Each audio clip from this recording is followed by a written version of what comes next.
Hello. Welcome everyone to the afternoon session. We'll have the last talk of Tengren Zhang on complex real projective structures on closed surfaces. Thank you. Okay, so a good friend once told me that giving a math talk is like playing jazz. Okay, you know, if you know what you're doing, then you can be creative and you can do anything you want. But if you don't know what you're doing, then you better stick to the score. Okay, so today you'll see that I'll be sticking very closely to the score. Okay, so I just like maybe 20 minutes ago I just figured out how the whole story goes. Okay, so I might be, if you know, there are a lot of experts in the room. If you know that I'm doing something wrong, you should point it out. Okay, so today I'm going to talk about this really nice story about relating convex RP2 structures on a surface to holomorphic cubic differentials. Okay, so I'm going to just some notation. I'm going to let AS, right, denote the set of pairs JU, right, where J is a complex structure on S.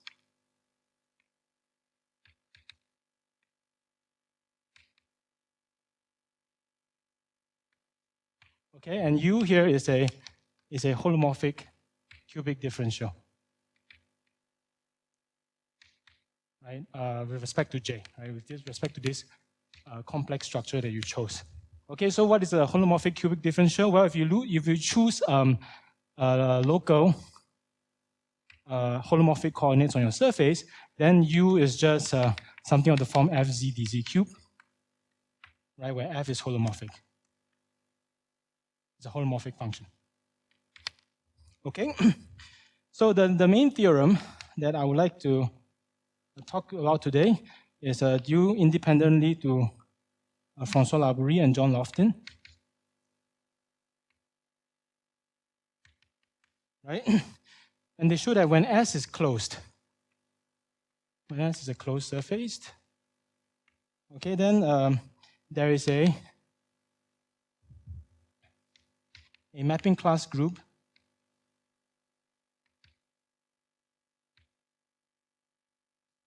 invariant homeomorphism, right, from the deformation space of convex RP2 structures on S and this space AS that I just defined there. Okay, and this homeomorphism goes through these things called hyperbolic affine spheres. Okay, which is going to be really what I'm going to be spending most of my time on. Okay, and this bijection here, right, it comes from solving a particular type of Monge-Ampere equation, right? And this was due to the work of Cheng and Yao, and also by An-Min Lee. Okay, and then this side, you basically get it by solving this other PD called Wang's equation. Okay, that I'm also going to be talking about today. Okay, so as a corollary of this theorem, right, this tells us that when S is closed, okay, there is this equips, this prodigy here equips CS, right, with the structure of a holomorphic vector bundle.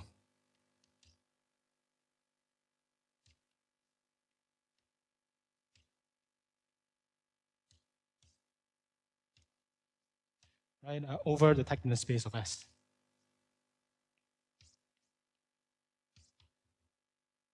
Okay, and I guess,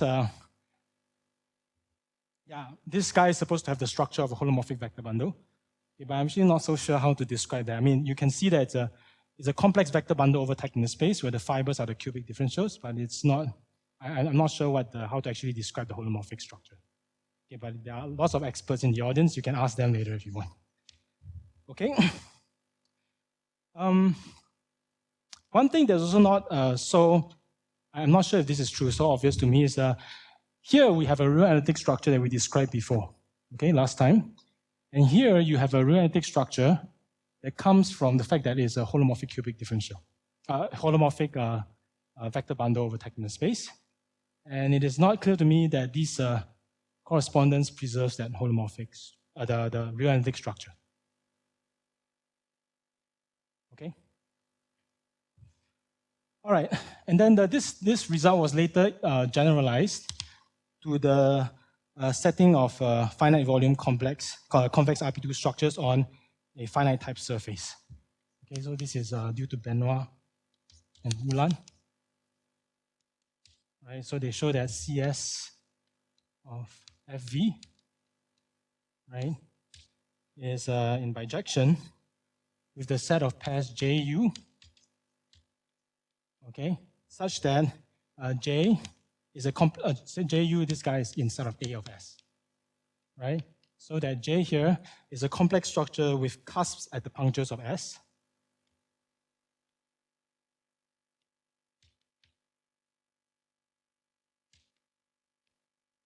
Right, so conformal cusps, okay? And then U here has poles of order at most 2 at the punctures.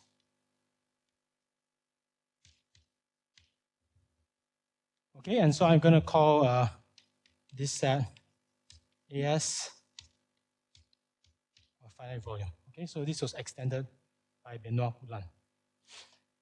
Okay, and then later Loftin further extended the analysis they did to prove this theorem, and then he also got a correspondence for in the setting where your holomorphic cubic differential has poles of order at most 3, and that corresponds to allowing the holonomy about your punctures to be either quasi-hyperbolic or hyperbolic.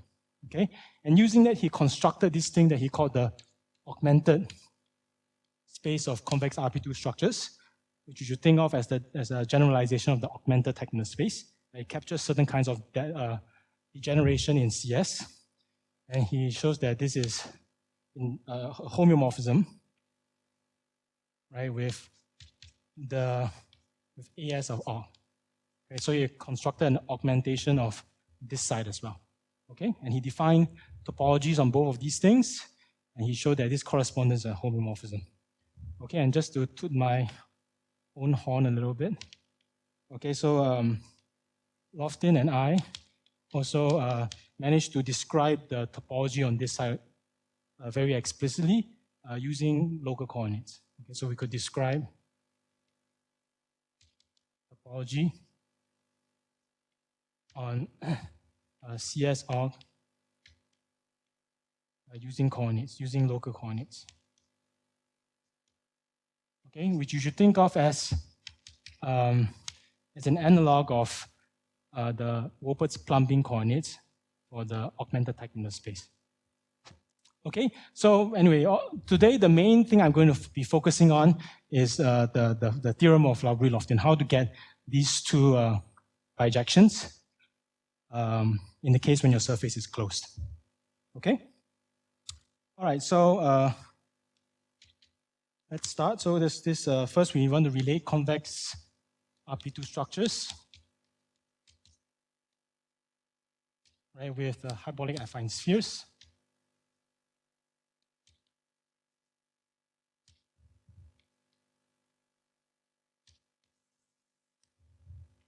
Okay, so we start with a properly convex domain omega.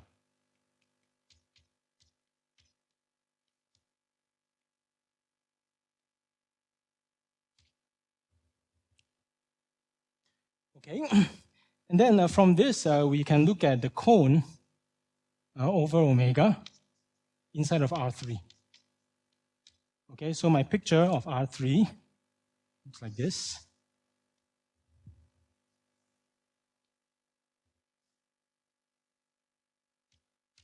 Okay, and then I'm going to take, so if you look at the plane inside of R3, that is given by Z equals to 1. Okay, so z equals to 1, you can treat this as an affine chart of RP2. And so that's where my properly convex domain omega lives. So omega is something inside of here.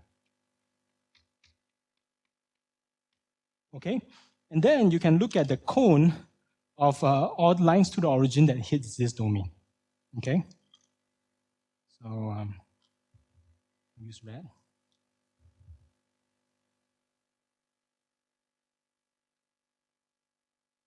Okay, so you look at the cone of all these lines.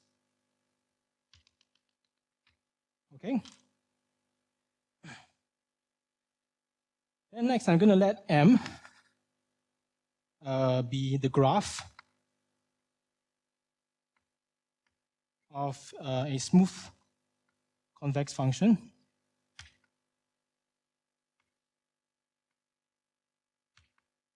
over omega that is asymptotic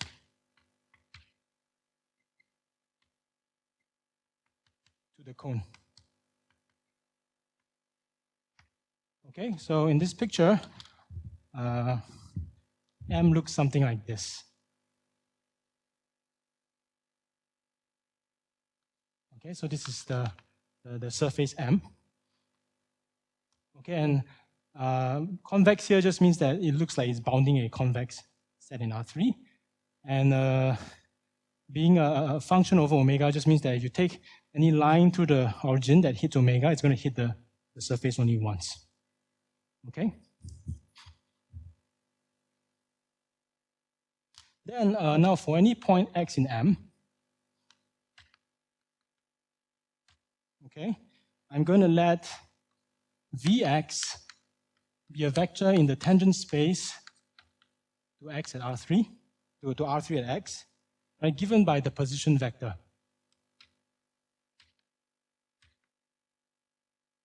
The position vector of x. Okay, so you take any point here, x. Okay, so it has a position vector. I just draw this same vector up here. Okay, so this is v of x. Okay? Is this clear so far? Okay. Then now, because, okay, so you notice that this vector here, right?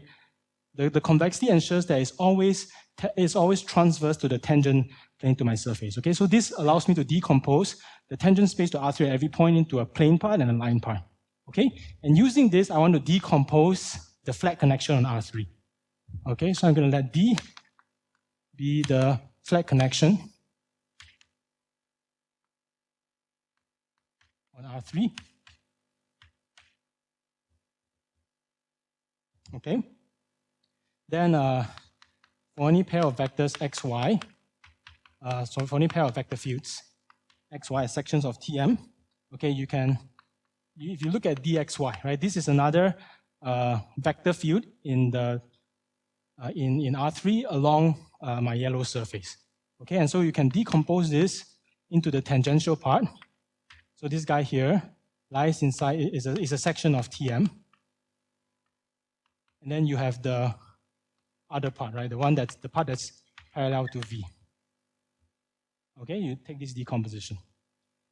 Okay, and also you can also take the parallel transport. You take the covariant derivative of your vector field V in the x direction, and you can do the same thing. Okay, you can decompose this into the part that is tangential, right, and the part that is in the direction of V. Okay, and the fact here is okay, first the nabla here is a connection.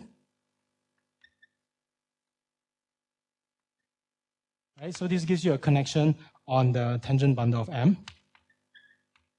Okay, and then H is a symmetric 2 tensor.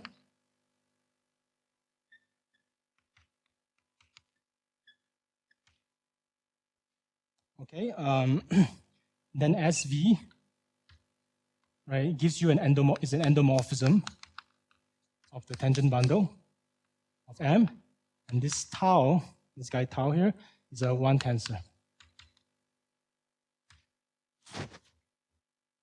Okay. All right. Now the convexity of my surface M, right, together with the fact that my vector field V is pointing to the convex direction of my surface, right? So V is pointing in the convex direction of M.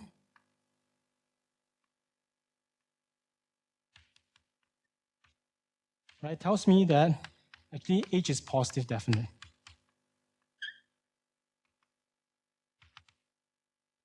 Okay, so in particular, so this tells you that this H here defines a Riemannian metric.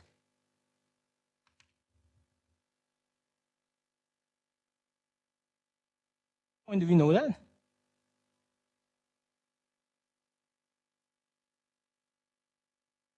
Oh yeah, that's right. Sorry, yeah. So this is just X, yeah. This is just X. Right? But tau X you don't know yet, right? Right. Okay. Yeah, sorry. Yeah, so in general, I guess in general this all you know is I mean if you write down the component in the tangential direction is something, and just formally you can check that this is an endomorphism of your bundle. But because the V here is given by the position vector at every point. Why is tau X 0?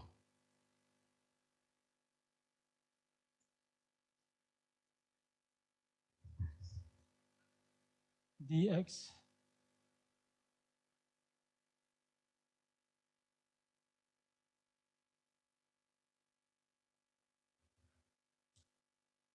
Okay, so you're saying you take dx, right? Take a derivative. Yes. Okay. Okay. So I guess in this case, this is just x.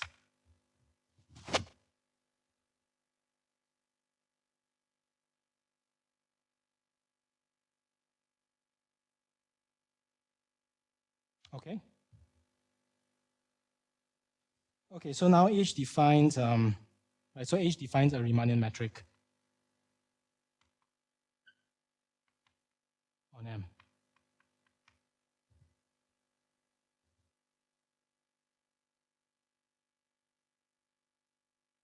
Okay. So using this, this also tells you that using the metric H, you can define a volume or area form on your surface, right? Which I'll denote by omega. So omega is the induced area.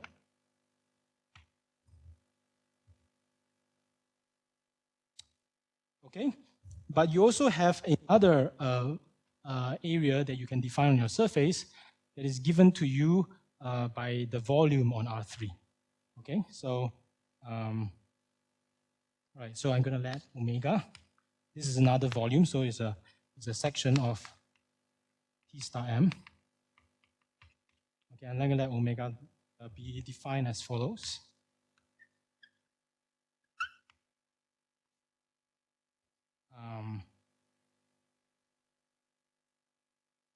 Okay, so by omega of xy is the determinant of x, y, v.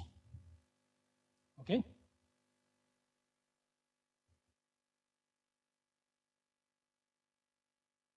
Okay, and so now you want to, it's a natural condition to want to require that these two volumes are the same. Okay, and here's a theorem. To the Cheng and Yao.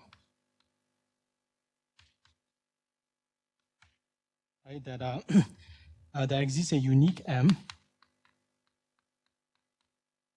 Okay, such that omega h equals to omega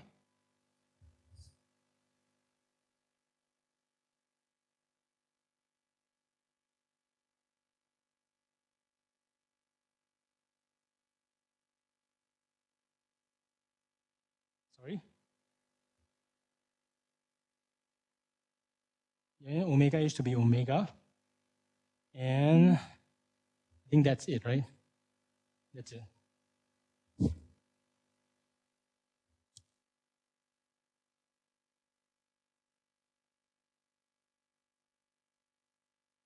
Okay, and this H is actually, and H is also a complete, in this case, I guess here you need to put D as well. In this case, H is a complete metric.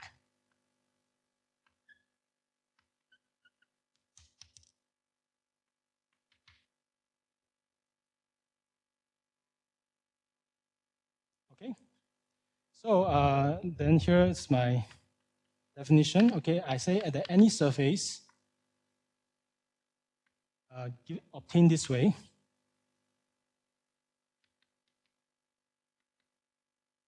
is a hyperbolic affine sphere.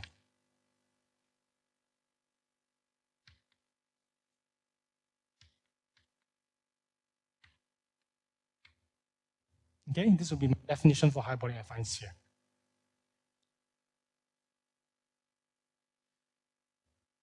Okay, any questions so far?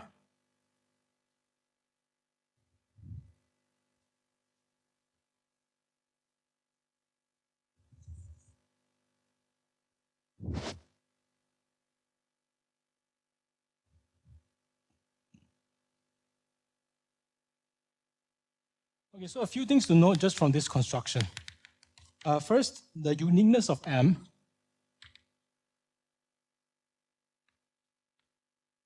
tells you that if you have a group gamma instead of PGL3R, right, the group of projective transformations, right, but here you can identify this as the group of volume-preserving linear transformations on R3 as well, okay? Just for every projective class of matrices here, you choose the unique guy in there with determinant 1. Okay, if this guy here leaves omega invariant, right, then it will also leave the sphere invariant.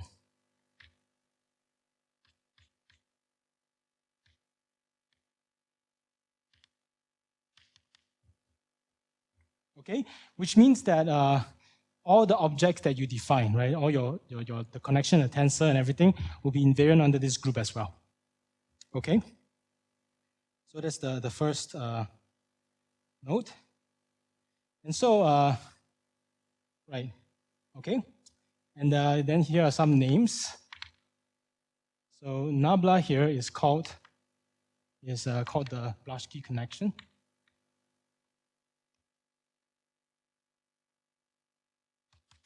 Okay, and H is the affine metric.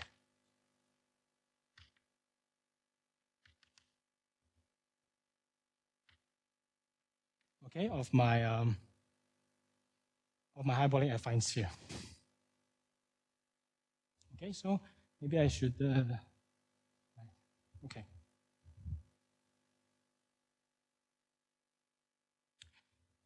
So the upshot here now, right, is that every convex RP2 surface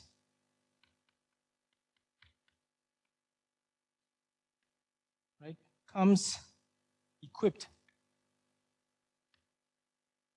right with a connection nabla, right, and right, and a Riemannian metric H. Okay, because none of these constructions, I mean, they're all going to be invariant under any gamma that leaves your omega invariant. Okay, so all these things descend to the quotient surface. Okay, and then here's a theorem that we don't need for today, but I think it's quite nice. So previously, we already defined another metric on the convex RP2 surface, right, the Hilbert metric. Okay, so this is a theorem in the paper of Benoist-Hulen.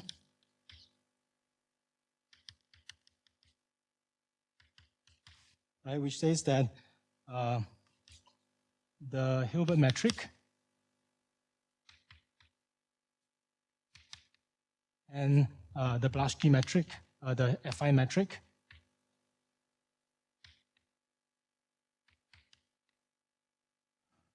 By Lipschitz.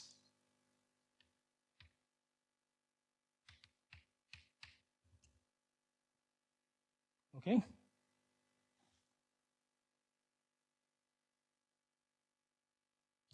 So this is sort of nice because the Hilbert metric is something that you can construct very explicitly, right? But it's only a Finsler metric. On the other hand, this affine metric is obtained by solving some PD, so it's not explicit, but it's Riemannian. Okay, and so this theorem is saying that they are roughly the same. Okay, is there a problem? Okay. No. Right. Yeah. So right. So I should say that this is just on the domain. Okay. Okay. So right. So this is all I'm going to say about the first part of the correspondence that I just erased. Right. How you get the correspondence between affine spheres and your convex domain. Okay. So I guess in summary, right, the short story is that whenever you have a convex domain, there is a unique surface here, right, with these properties, right, with satisfying these two conditions and this condition. Okay.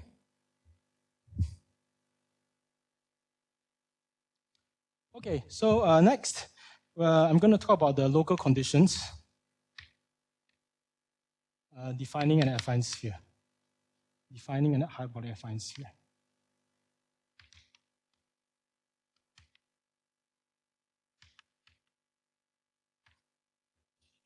Okay, and this is kind of the one step along the way to get, yes?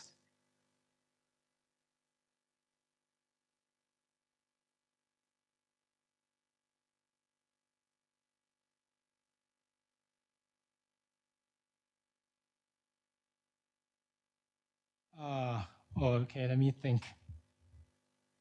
Okay, let me be safe and just say that this is true in the finite volume case. Okay, so let S, let sigma be a finite volume convex RP2 surface. Okay, it doesn't sound likely that if you have no control on the differential and it's go to boundary, you can, yeah. So I'll look at it again, but I think maybe we have this. Okay, that definitely in the finite volume case you have it. Yeah, finite Boson volume. Also, as a consequence of, right, so they start with finite Boson volume, and as a consequence of this, they show that having finite Boson volume is the same thing as having finite affine volume. Affine volume meaning the volume coming from the affine metric. Okay? And I guess this was, right.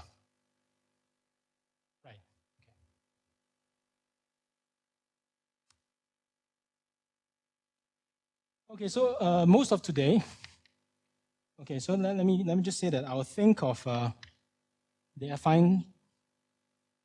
hyperbolic affine sphere.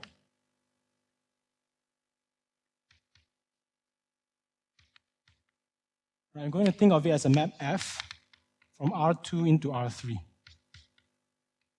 Okay, so the picture you should think that your R2 is just this domain omega, and you have this map from the omega into this yellow sphere.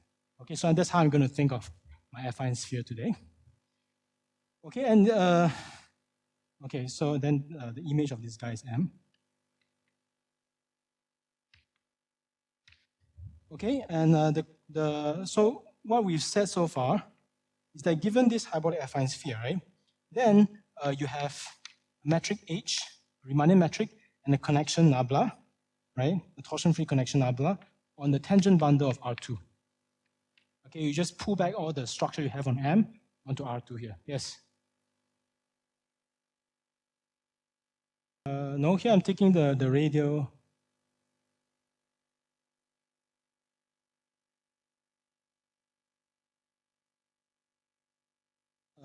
I don't think it, no, so I think now I want to think of it as really the radial guy. So I want to think of my R2 as omega. Okay, and this is just a map from omega to the sphere. Okay. I mean, I don't write it as omega because really I just need this, I just need it to be smoothly R2, right?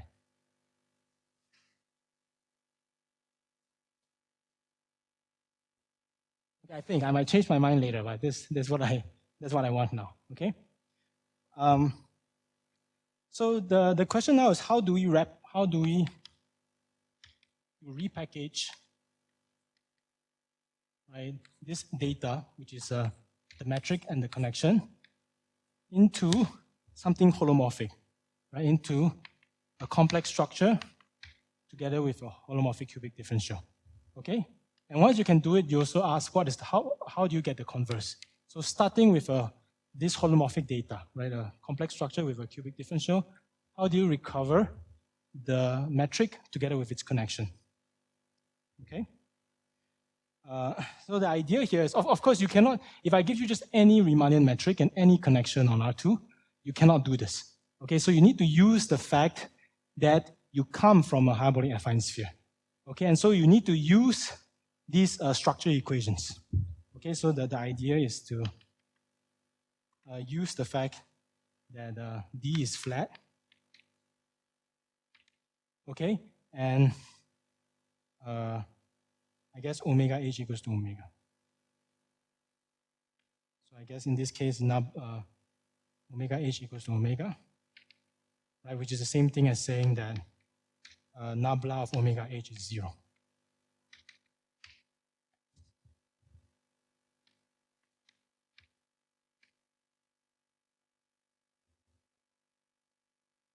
Okay, because this is true for omega. Okay, so we start with let's say we start with a hyperbolic affine sphere.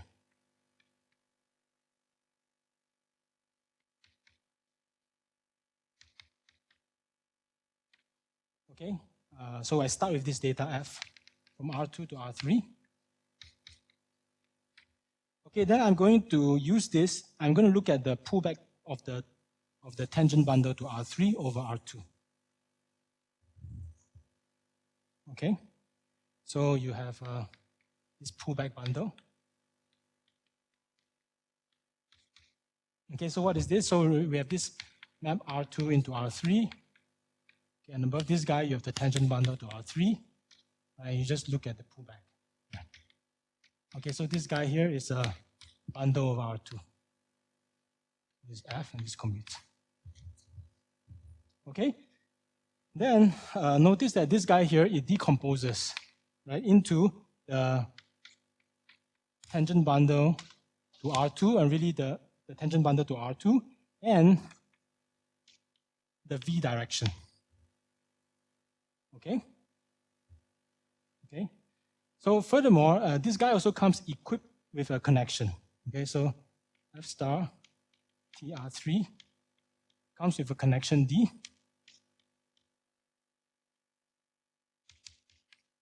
Okay, with the following properties. First, D is flat. Okay, second, for any xy tangent to R2, okay, you have the structure equations.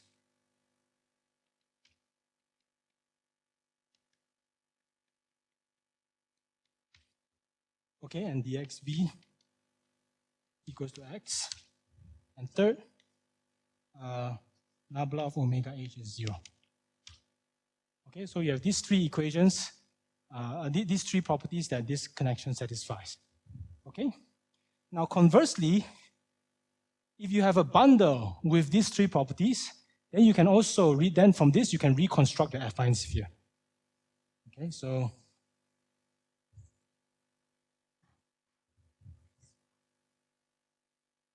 conversely, okay, you can start with the data H nabla. Okay, and then so this is a complete Riemannian metric together with a torsion-free connection. Okay, then I'm going to take let L be the trivial bundle. over R2. Okay, and then I'm going to let V be a non-zero section of L. Okay, and then using this, you can define a connection B on the product bundle, right? Or the tangent bundle to R2 plus L. Okay, using this formula. Okay, so by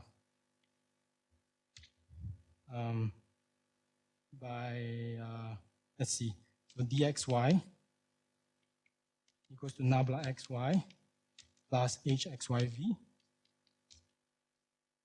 and dxv equals to x. Okay, so so here I just start with this. I take a trivial bundle, I choose a section, and I just construct this connection on this bundle. Okay, and then here's a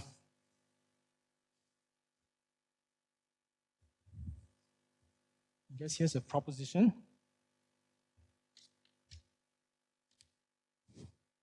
Okay, which says that if you know, so here I've used these two conditions, right? These two conditions. So if you know that this connection is flat together with this, then this guy actually comes from the bundle I constructed from the affine sphere. Okay, so proposition. Okay, so if nabla of omega h is 0 and D is flat, okay, then this T R2 plus L, right, is equals to as bundles, right, as bundles with connection and a metric, right, it's isomorphic to F star TR3 for some hyperbolic affine sphere.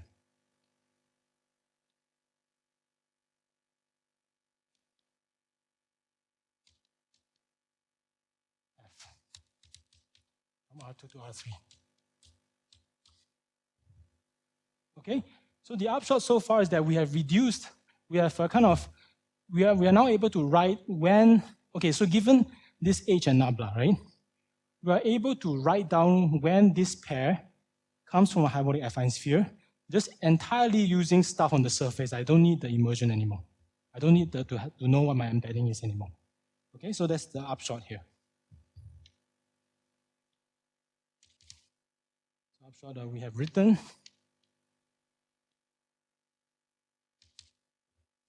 the condition for H nabla to come from a hyperbolic affine sphere.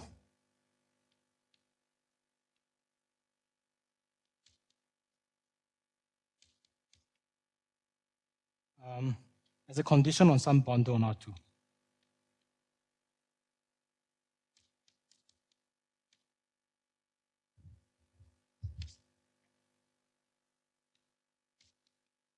Okay, so for now, we can just forget about the affine sphere.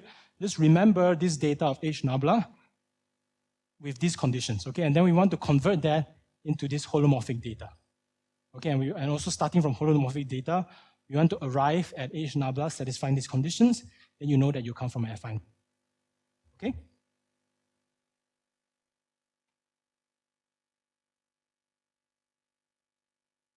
Okay.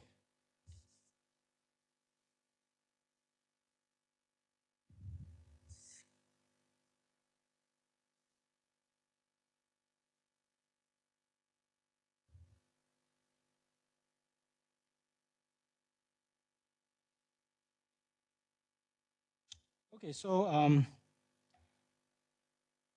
these conditions though, I mean, here I'm still using a bundle, okay? So can I write this entirely in terms of, conditions on top of a surface? So that's what I'm going to do next, okay? So, so you use the flatness condition. Okay, so, so first you calculate the curvatures. Okay, so if you take any XYZ sections of the tangent vector fields on R2, right? Then you can calculate, right? If you're in this setting, then you can calculate the curvature of XYZ, right? In terms of nabla and H, okay? So if you do the calculation, this is the curvature of nabla of XYZ, okay, plus H of YZX, plus H of minus H of XZY, okay, plus the nabla of H XYZ. Okay, well, this d nabla here is just nabla xh of yz minus nabla yh of xz. Okay, so this is just a formal calculation just a formal calculation. And at the same time, you also can see that Rd of xy v equals to 0. Okay? So then requiring that d is flat is the same thing as requiring that this guy is 0. Okay? And then let's see what it gives us.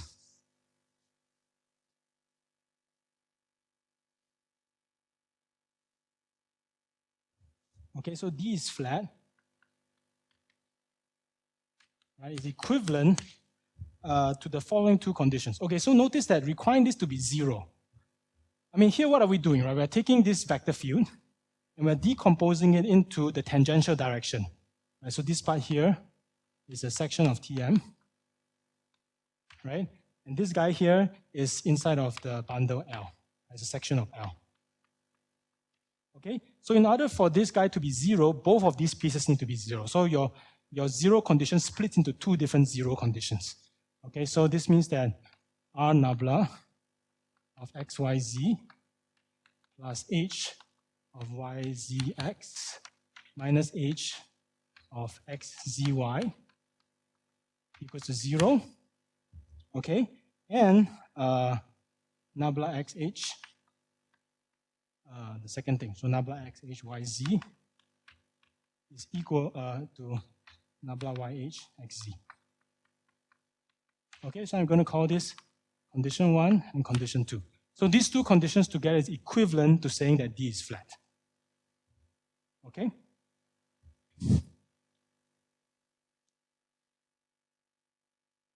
Okay, then now I want to further split this condition into two conditions, but now I'm going to use my metric to do it.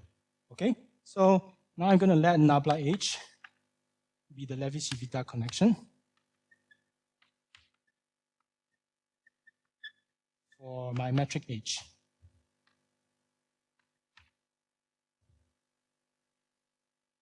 Okay, so this is a connection on the tangent bundle to R2. Okay, and then I'm going to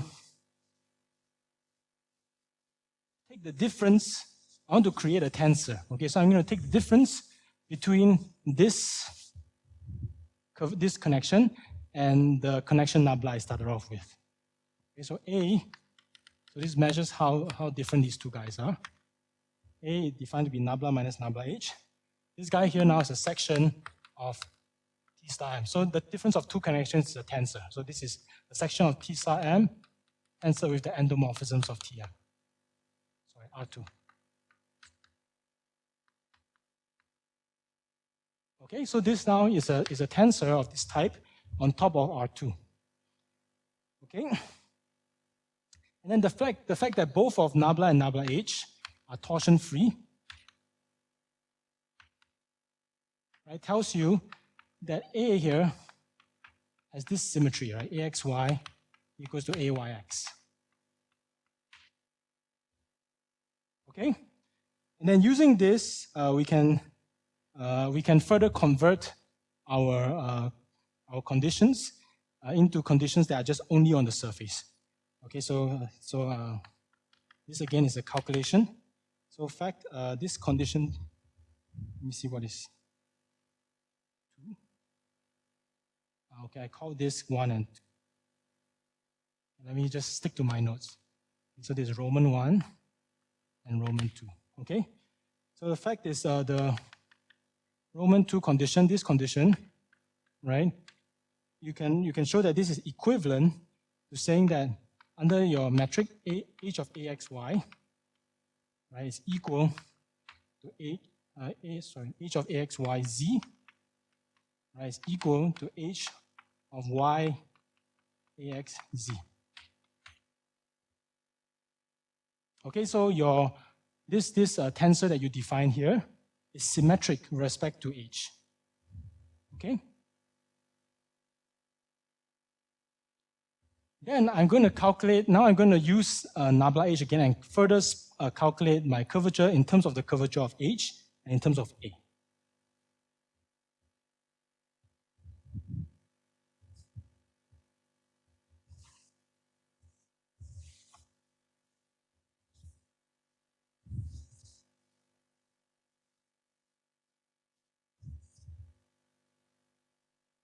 Okay, so again, you calculate that R nabla of x, y, z. So again, this is a formal calculation.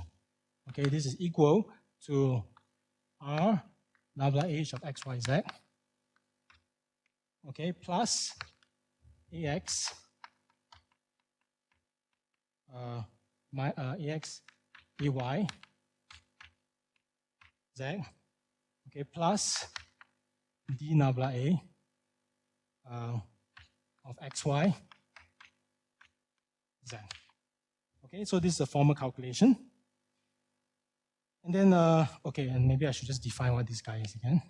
So this guy here is d nabla h of a xy z. Okay, so this guy here is just applying differentiating a in the x direction and applying to y, minus differentiating a in the y direction and applying it to x. Okay, so anyway, this formula, right, if you just plug it into here, right, okay, you're going to get that this hyzx minus hxzy plus that thing over there is equals to 0. Okay? But now if you fix x and y and you view this as an endomorphism of z, okay, this splits into two pieces, right? You can check that this guy here as an endomorphism of z is skew symmetric. On the other hand, these pieces here are also skew symmetric. Okay, this guy is also skew symmetric and this guy is also skew symmetric. But this guy is symmetric with respect to the metric h. Okay? So this tells you that your equation again decouples into two equations. Okay, so this tells you that, okay, so maybe I'll write this as a fact. So the condition 1, right, is equivalent to the pair of conditions. Okay, R of nabla h, xy, z, plus ax, ay, z, equals to h, x, z, y, minus h, y, z, x. Okay, that's one condition. And the second condition is that d nabla a of xy equals to 0. Okay, so I'm going to give these conditions names. So I'm going to call this condition 1.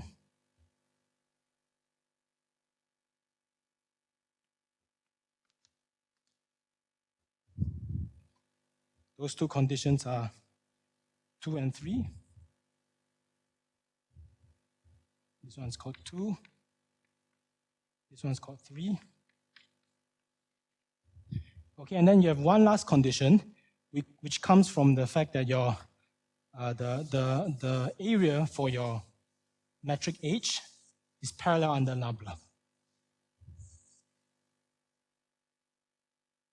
Right, so another fact, and this is a calculation that nabla of omega h equals to 0, right? If and only if the trace of ax is 0.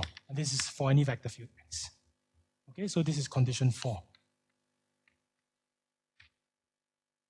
Okay, so what have we done so far, right? So remember we started off with an affine sphere and we decided that in order, if I'm giving you a connection and a torsion-free connection and a complete Riemannian metric, when does this come from an affine sphere?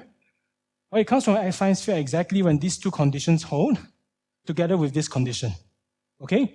And then we've just converted these conditions into a quadruple of conditions, which I denote by the capital Roman letters, right? 1, 2, 3, 4. Okay, and the point is that now these guys, you can write them entirely in terms of objects that live on your surface, right? You have this tensor A, then you have your metric H, and then your connection nabla. Okay, so maybe I should just write that down. So the upshot is that nabla H comes from a hyperbolic affine sphere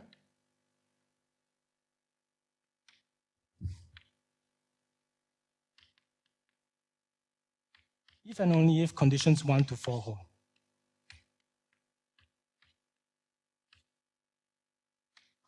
Okay, so now the game now is okay. Now everything lives on the surface. Okay, so I start with conditions 1 to 4. I want to use that to produce a holomorphic cubic differential. And also we want to say under what conditions when you start with a holomorphic cubic differential, can you reproduce nabla and H with these 4 conditions? Okay? So that's what we're going to do next. So 3.3 is from hyperbolic affine spheres to cubic differentials.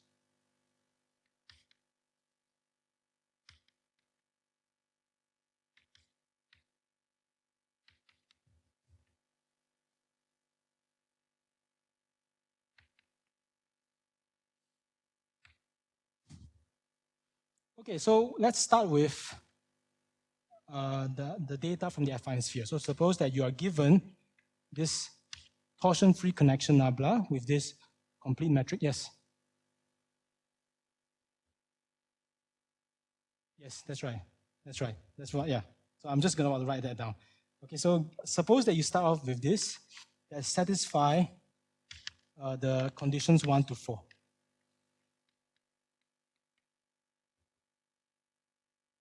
Okay.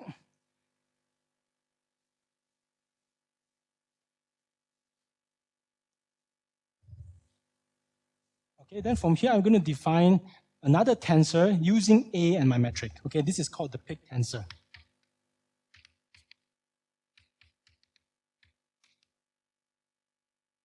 Okay, the pig tensor, so it's a 3 tensor, Cxyz, is defined to be H of Ax, Y, Z.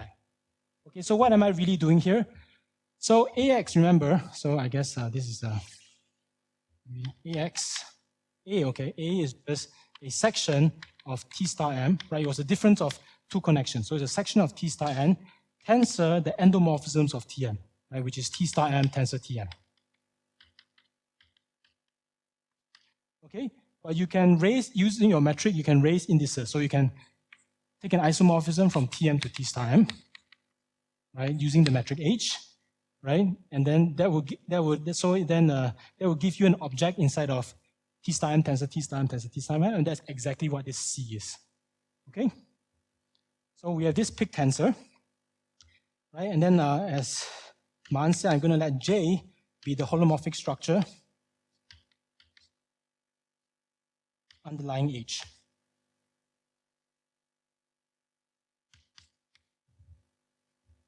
Okay, and this is the next thing is the key proposition.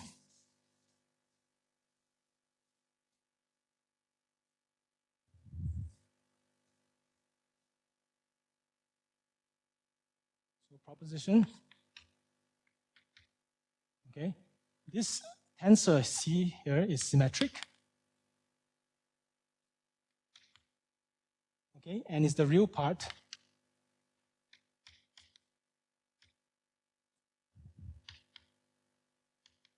of a holomorphic cubic differential.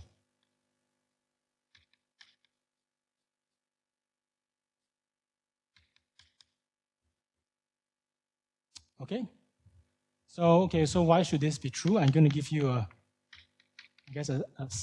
main steps of the proof without doing all the calculations. Okay, so first I'm going to choose conformal holomorphic coordinates. So let z equals to x plus iy be holomorphic coordinates on R2, right, equipped with this complex structure J that comes from your metric H. Okay? Then the first thing you check is that the condition 1 over there, right, together with the fact that AXY equals to AYX, right, this is equivalent to saying that this tensor C is symmetric, right, in all three variables. Okay? And being symmetric means that you can write C locally as P times dx cubed plus Q times dx squared y plus R dx squared dy plus R times dx dy squared plus T times dy cubed. Okay, that's what condition 1 gives you.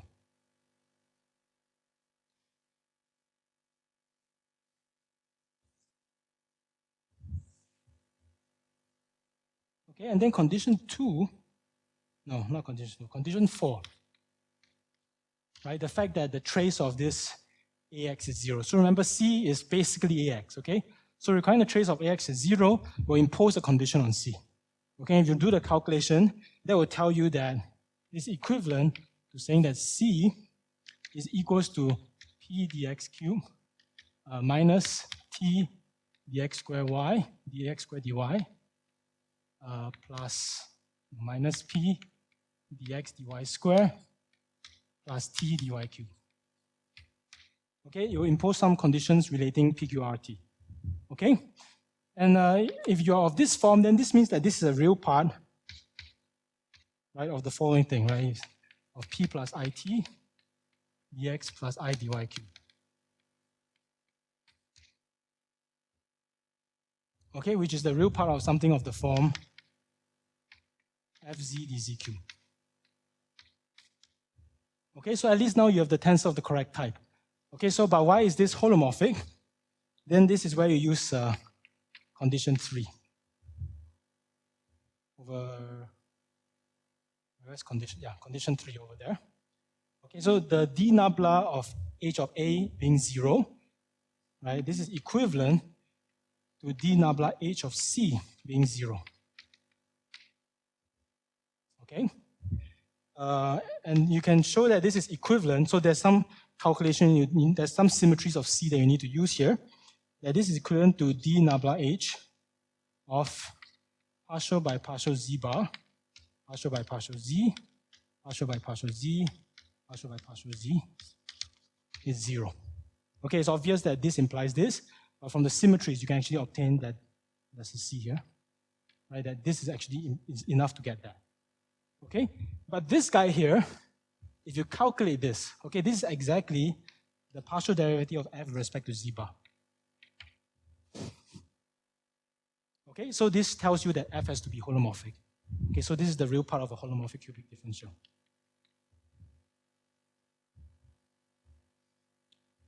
Okay? Yes. Yes. I set it out like that so that because when you actually calculate this is what gives you partial f by partial z bar.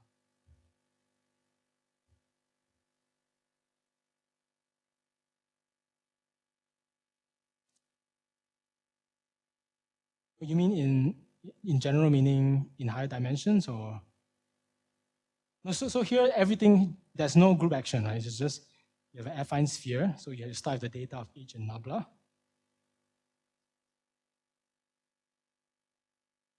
Francois, do you have an answer? The pig tensor.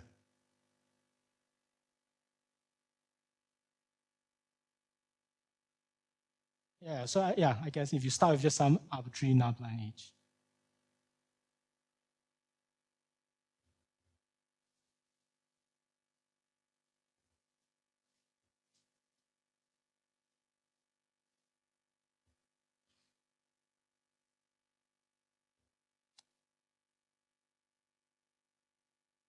Okay, so let me just write down the conclusion. right, the conclusion is that if nabla and H,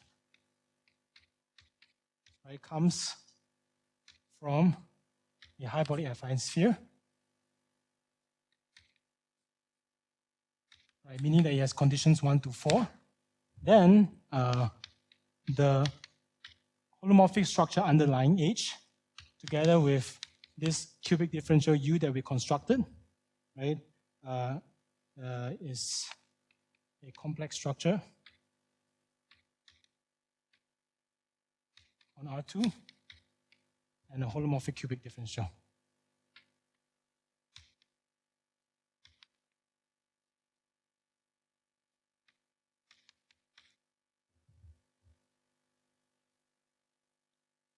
Yes. Condition 2. So I have not used it yet. Right. So there is a condition on the. So right now I just forget it. Okay. So it is important when you want to go backwards. When you start with the holomorphic data and you want to recover nabla H. Okay. Which we are going to do right now. Right now. Okay. But so far there's nothing with group actions. Right. I just start with an affine sphere and I do everything. Okay. But the remark, I guess, the observation is that if you start off with an affine sphere that emits a group action, okay, then all the objects you define descends onto the quotient surface, and you can do everything on the quotient. Okay, so the remark is that right, in the presence of a group action,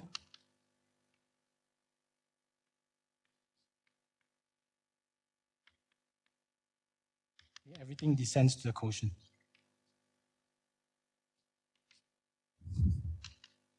Right, everything I define is right, you can define your quotient, and this calculation here is local, so nothing matters.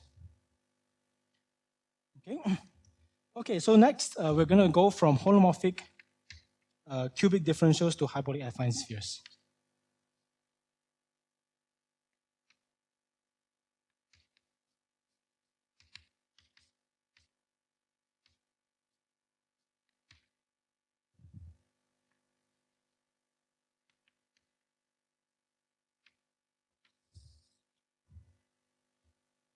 Okay, so now we're going to start with the data JU instead.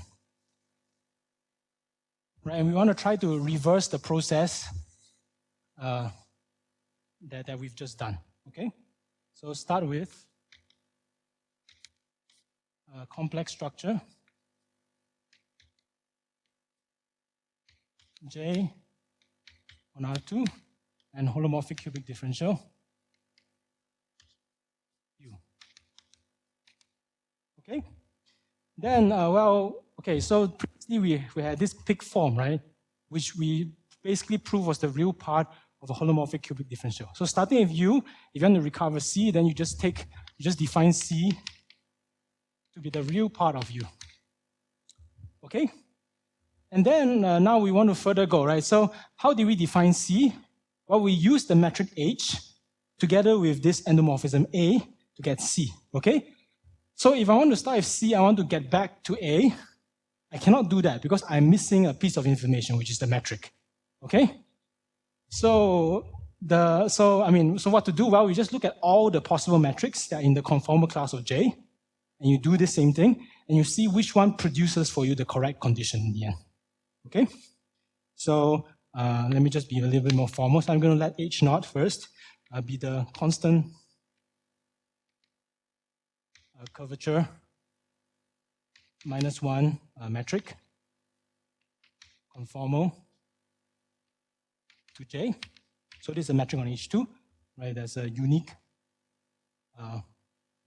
one such thing. Oof. No, so I guess I'm using the right. So when I say complex structure on J on R2, I mean I want the one that's the disk, not C. Okay. Yeah, the one that gives you the disk. Okay, then okay, then I'm going to let H right, be any conformal metric.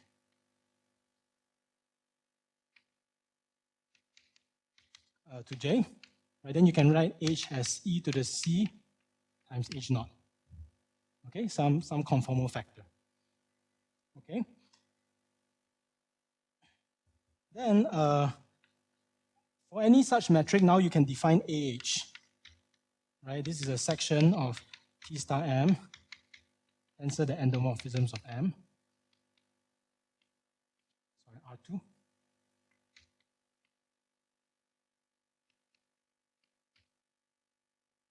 Okay, I'm going to let AH be this guy. Okay, defined by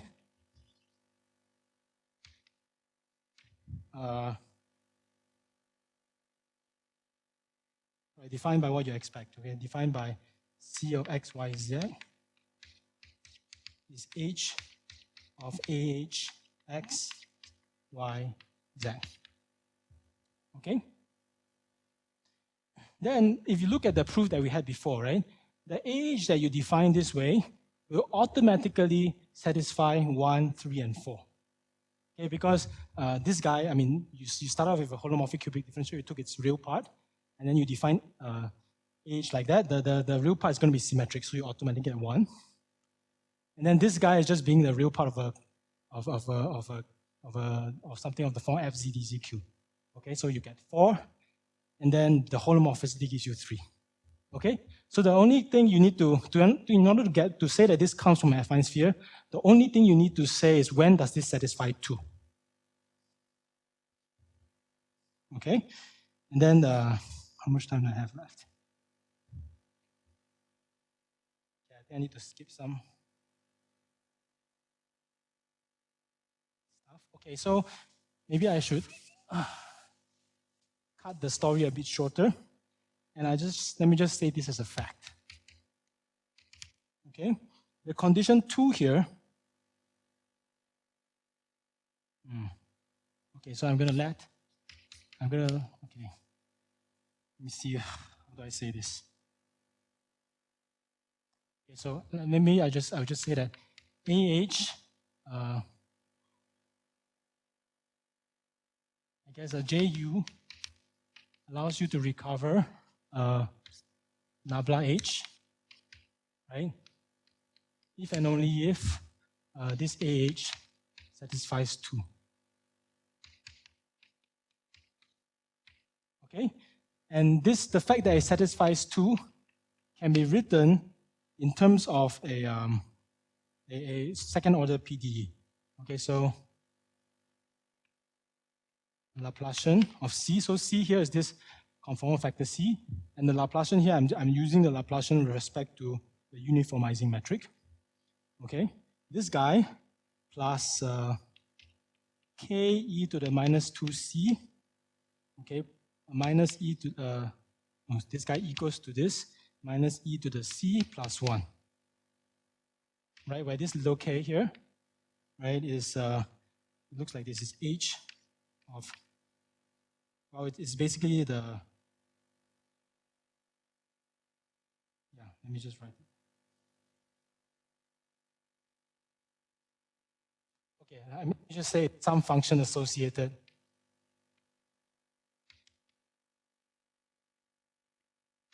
to the uniformizing metric H naught. Okay, so I don't want to define it because it's going to take a while. Yeah, I'm running out of time. Okay, but basically, as long as you can find a solution to this PDE, right? So this is usually called Wang's equation.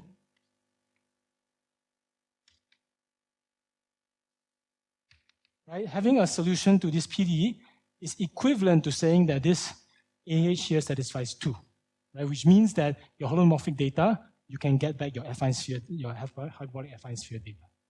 Okay?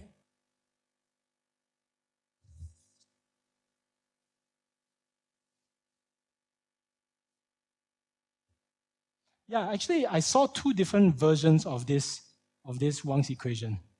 One stated using the cubic differential, and one stated using A, and they don't look the same. But they have to be equivalent, right? Yeah.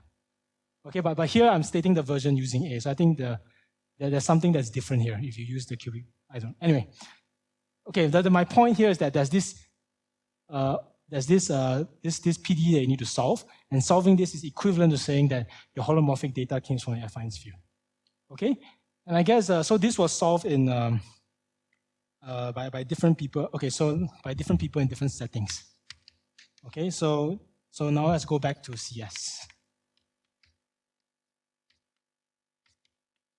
Okay, so we start with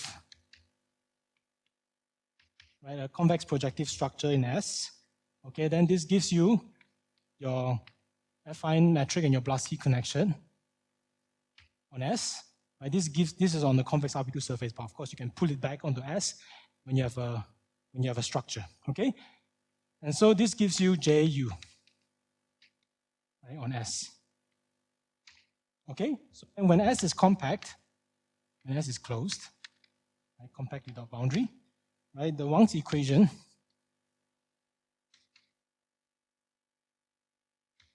has a unique solution. Okay, and I think the correct words to say here is that the existence of the solution comes from this thing called the method of finding a sub-solution and a super solution, right? Because this is a order 2 elliptic PDE, and the uniqueness comes from maximal principle. Okay, and so this gives you the Labourie-Loftin theorem.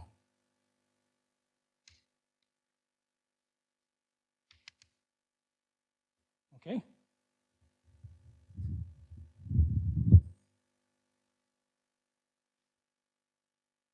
Then after this, Loftin actually proved that this Wang's equation has a solution in a more general setting.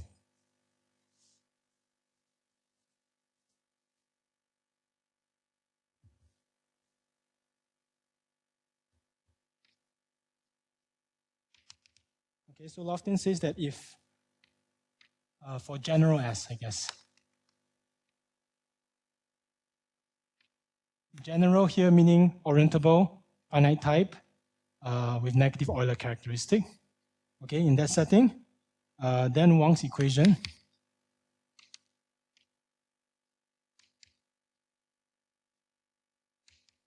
has a unique solution, right? If you put some conditions on J and U. Okay, so if J, the complex structure J, has cusps at the punctures of S, okay, and U has a pole of order at most 3.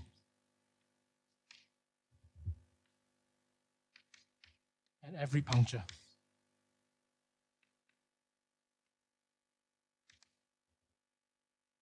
Okay, and then furthermore, he can say, so this will tell you that this data JU comes from some convex RP2 structure on the surface S, and then he can also deduce the eigenvalue data of the holonomy about the ends from this holomorphic data. Okay, so furthermore, okay, maybe let me just say that. Okay, you can actually calculate a lot of information about what the end looks like on the convex projective structure side from the residue of the pole. Okay. Okay, and then this was and then Benoist-Hulen, right, showed that if your mu, so in particular, this this tells you is that if you have, so he can say that if, for example, J has a pole of order at most 2, right, then what you get is a finite volume convex RP2 structure on the surface, right? All your holonomies has to be parabolic. Okay, and Benoist-Hulen tells you that, shows that then if you start with a finite volume convex RP2 structure on S, okay, and then you do this procedure, right, then you'll get this holomorphic data. Then they tell you that, then they actually can say that U has to have poles of order at most 2.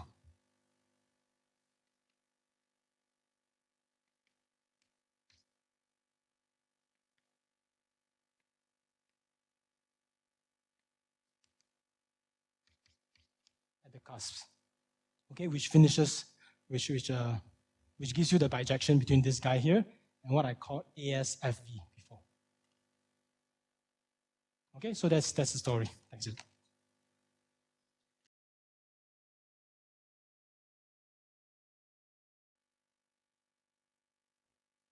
Any other questions?